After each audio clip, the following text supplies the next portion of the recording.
Meditation is the master key to each and every success of life. हमारा आत्मा का nourishment meditation से होता है। तो गुरु दत्तात्रेय के 24 गुरु हैं। वेश्या, नाग, कबूतर, जिनको सबसे नेगेटिव माना जाता है। हमें क्या करना है? दर्शन करें, कुछ ज्ञान लें। महाकुंभ में कई योगियों साधु संतों का जमावड़ा है, तो यहाँ पर ध्यान योग को समझने और सीखने की अगर आपके अंदर जिज्ञासा है तो तब भी महाकुंभ में आपको कई ऐसे योगी और सन्यासी मिलेंगे जो ध्यान योग के बारे में आपको बताएंगे। आज के जो युवा हैं या यूं कहें आज के जो संसारिक लोग हैं उनके लिए सबसे बड़ी समस्या है कि मेडिटेशन के लिए वो वक्त नहीं निकाल पाते। अपनी भागती दौड़ती जिंदगी में वो मेडिटेशन की चर्चा तो करते हैं लेकिन मेडिटेशन को अपनी अपनी लाइफ में शामिल नहीं कर पाते, अपने जीवन का अंग नहीं बना पाते। ये समझने के लिए जब हम महाकुंभ में अलग अलग साधु संतों से आपको मिलवा रहे थे तभी हम रुके सहज सिद्ध योग के शिविर में और महा योगिनी शैलजा देवी जी हमारे साथ हैं। आपका बहुत बहुत स्वागत है माँ। जी नमस्ते। तो मैंने जैसा कि कहा कि मेडिटेशन एक अपने आप में बहुत बड़ी चीज़ है लेकिन हम लोग आम जीवन में इसे नहीं शामिल कर पाते। तो यहाँ पर मेला में जो लोग पहुँच रहे हैं सनातन को समझने, अध्यात्म को समझने, उनको बताइए कि मेडिटेशन का क्या महत्व है और ध्यान हर एक के जीवन में, मनुष्य जीवन में क्यों ज़रूरी है? नमस्ते, हरि ओम तत्सत, जय गुरुदत्त। मैं सहज योगिनी शैलजा देवी गुजरात से बिलोंग करती हूँ। हमारा international yoga meditation institute since 1975 है। 75 से ये सहज ध्यान योग का मार्ग हमारे महाराज जी महर्षि पुनीताचार्य जी ने दत्तात्रेय महाराज के प्रागट्य के बाद स्वयं दत्त भगवान ने एक मंत्र दिया अपने मुख से for the welfare of the humanity, वो है हरिओम तत्सत जय गुरुदत्त। तो इस मंत्र के माध्यम से सहज योग को इस लोक कल्याण के लिए प्रदान किया। तो अब उसमें जो मेडिटेशन है, मूल कहने की बात यह है कि ये एक ऐसी परंपरा है जो उड्डा मरेश्वर तंत्र में महादेव ने महादेवी को बताया। जब महादेवी पूछे कि प्रभु कौन सा ऐसा योग है कि कोई हठ योग न कर सके, कोई जप योग न कर सके, तो कौन सा ऐसा मार्ग है जिससे सहजता में ईश्वर प्राप्ति हो, शाश्वत की ओर हम अग्रसर हो सके। तब महादेव ने महादेवी को ये सहज सिद्ध योग, सहज ध्यान योग, सहज कुंडलनी योग, जो भी नाम इसको दो, ये प्रदान किया और इसकी गहराई को समझा। अब आते हैं मेडिटेशन पर। ज्यादातर हमारे बीच में क्रेज योगा का है। No doubt it is a physical fitness and it is very necessary. पर हम जब जिम करते हैं, एरोबिक्स करते हैं, तो अपने आप प्राणायाम होता है, अपने आप श्वास प्रश्वास की प्रक्रिया होती ही है। पर योगा से थोड़ा डीप में क्लिनजिंग होता है। अपना ऑक्सीजन लेवल का कार्बन डाइऑक्साइड निकल जाता है, वॉटेवर, पंच तत्वों की शुद्धि होती है। लेकिन ध्यान जो है, हम कितना ही योगा करें, कितना ही जप करें, बगैर ध्यान के मुझे नहीं लगता है कि सक्सेस इजीली प्राप्त हो सकता है। Meditation is the master key to each and every success of life. It is the reception of energy, releasing of negative energy. हम आप किसी भी प्रभु को मानते हो, महादेव, दुर्गा, काली, दत्तात्रेय, लक्ष्मी, किसी को भी माने, गणपति को, हम अगर 10-15 मिनट प्रतिदिन सुबह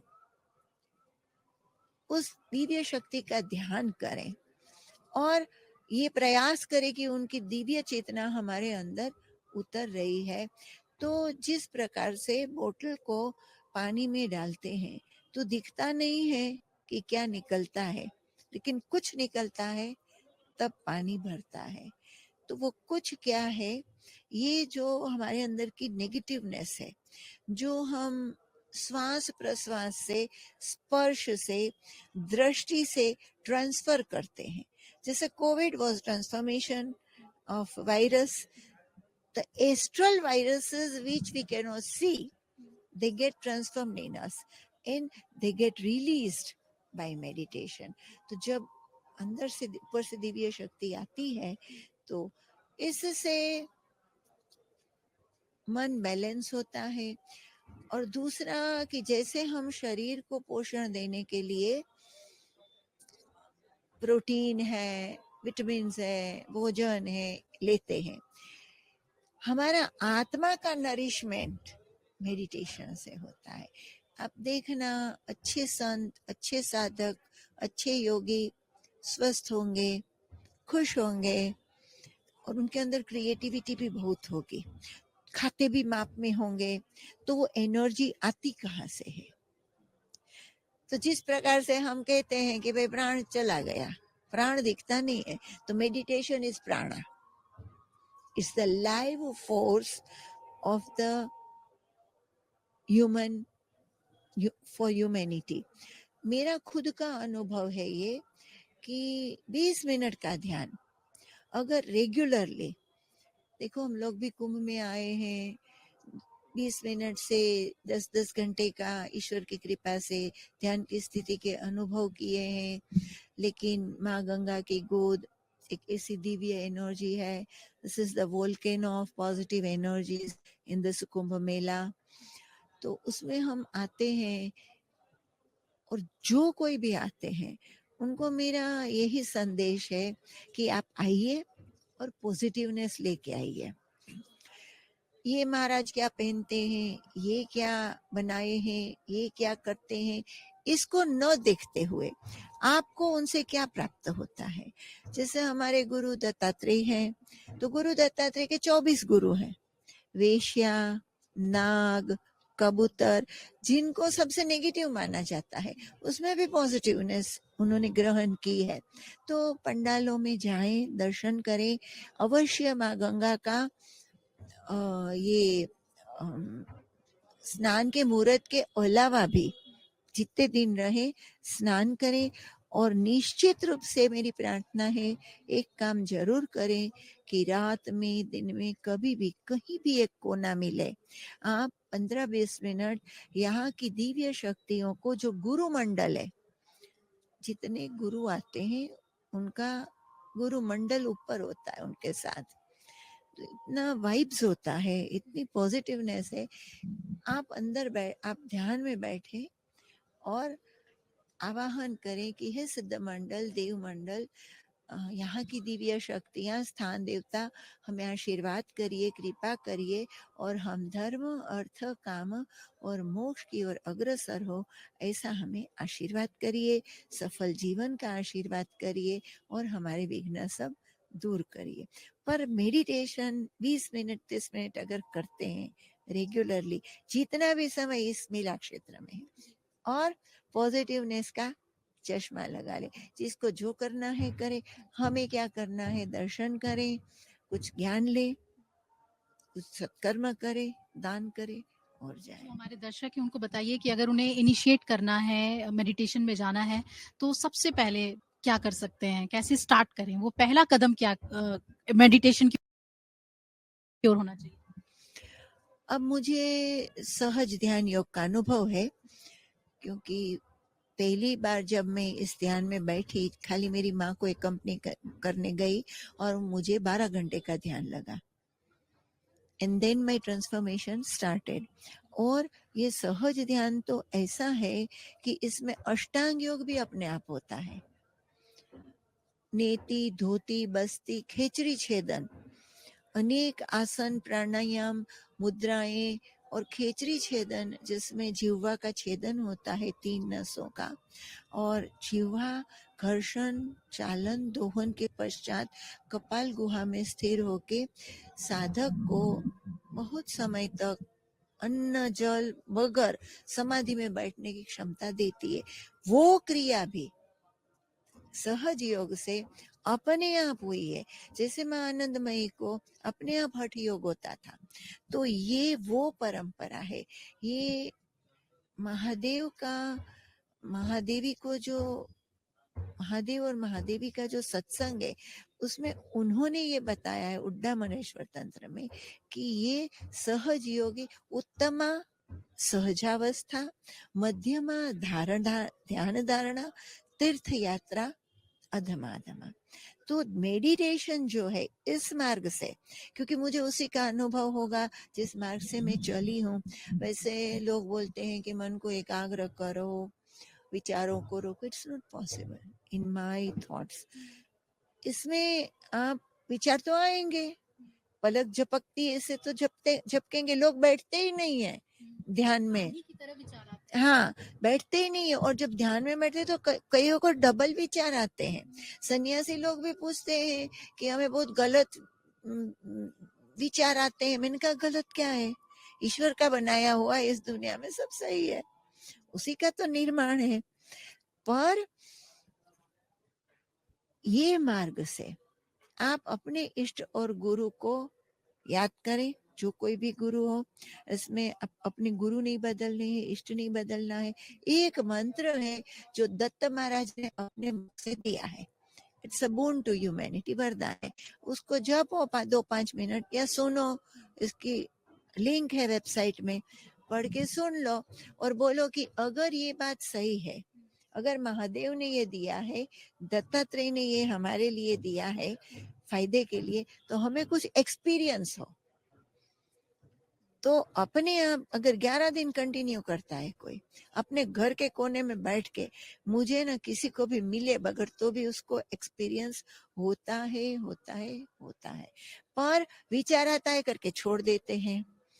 मेडिटेशन ज्यादातर लोग करते हैं, उनका एक कंफ्यूजन है कि मेडिटेशन मतलब विचार रुक जाए, बस हम समाधि में, ये भी नहीं पता समाधि क्या है, फिर भी ऐसी बात नहीं है। आप एक महिला सन्यासी हैं और जूना अखाड़ा के तहत ही आप भी आती हैं, तो सन्यासिनियों के लिए भी अब अलग अखाड़ा है, सन्यासिनी अखाड़ा अलग से है।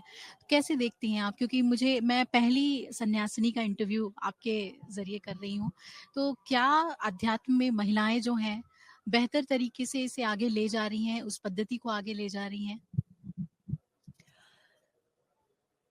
ईश्वर प्राप्ति का मार्ग तप का मार्ग है, और प्रत्येक स्त्री तपस्विनी ही है, अन्यथा न वो एग्जिस्ट कर सकती है, न उसका संसार चल सकता है, और न वो कहीं भी खड़ी रह सकती है नॉर्मली।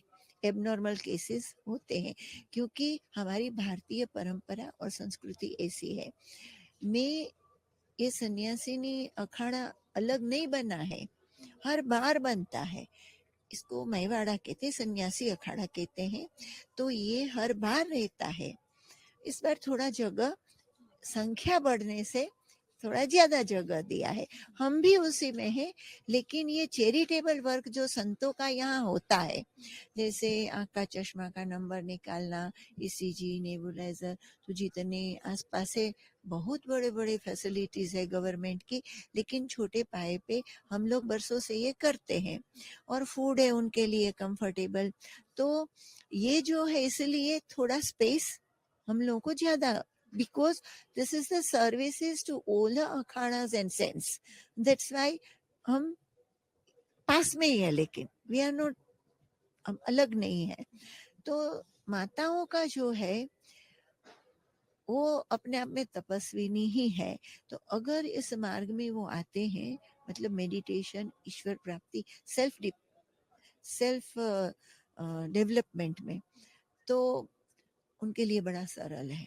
आपके लिए ये भी मैं कहना चाहूँगी कि आप नेशनल बास्केटबॉल प्लेयर रही हैं, आपका और कैप्टन रहीं, और आप अंग्रेज़ी में बीए भी हैं, आपने पढ़ाई भी की हुई है।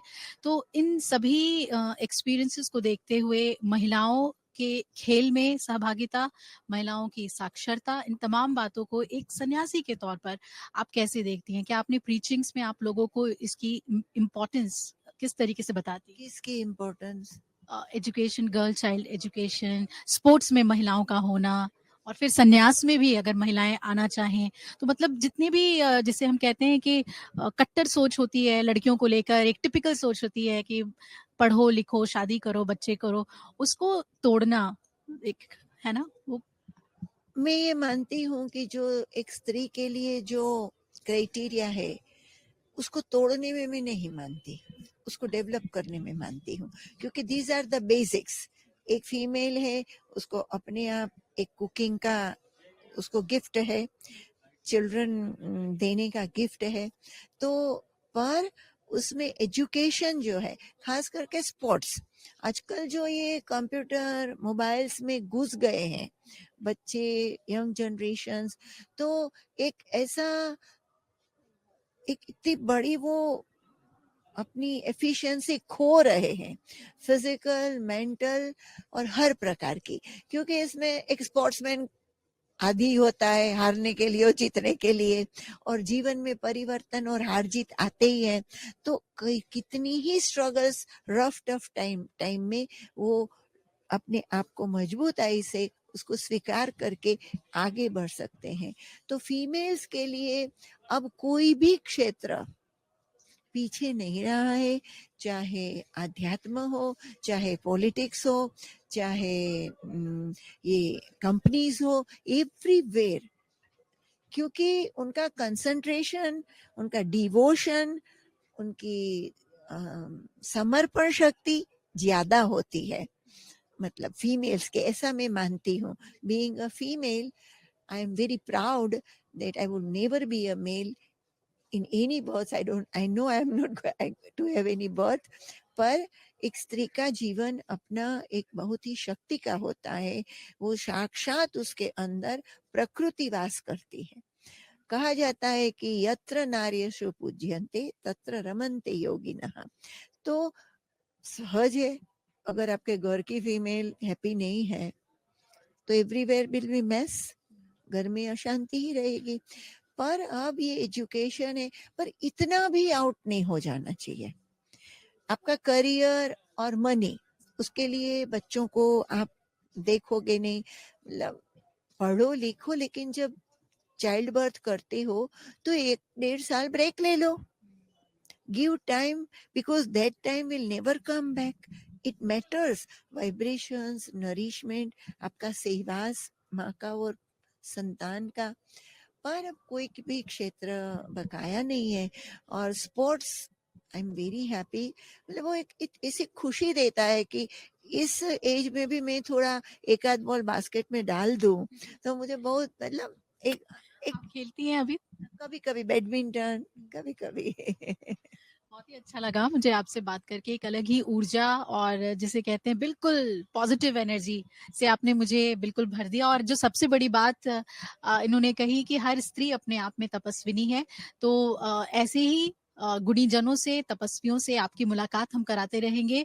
महाकुंभ में आने के लिए इन सभी ने आपका आह्वान किया है। इसी के साथ कैमरामैन कमल के साथ मैं अभिलाषा पाठक, प्रयागराज महाकुंभ से अमर उजाला के लिए। अमर उजाला जीवांजलि के सारथी की मदद लें और महाकुंभ में स्नान जरूर करें।